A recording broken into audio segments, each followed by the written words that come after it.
প্রায় শেষের পথে তৃতীয় ধাপের কাজ। শিয়ালদা স্টেশনে 1 থেকে 5 নম্বর প্ল্যাটফর্মে দ্বিতীয় ধাপ কাজ সম্পন্ন হওয়ার পর এবার তৃতীয় ধাপের কাজ প্রায় শেষের পথে। এই তৃতীয় ধাপের কাজ সম্পন্ন হলেই শিয়ালদার প্রত্যেকটি স্টেশনে 12 কোচের ট্রেন চালানো সম্ভব হবে। যে কাজগুলি তৃতীয় ধাপে করা হচ্ছে: দমদম প্রান্তে প্ল্যাটফর্ম নাম্বার 1 থেকে 2 এর সম্প্রসারণ 52 মিটার করার কাজ চলছে।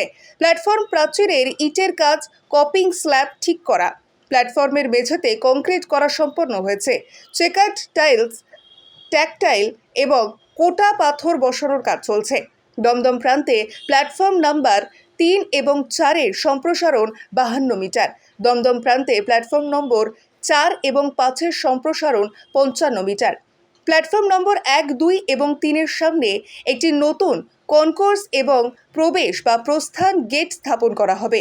এতে স্থান অপটিমাইজ করতে এবং যাত্রী প্রবাহ বাড়াতে খাবারের স্টল এবং অফিসগুলি স্থানান্তর করা হবে।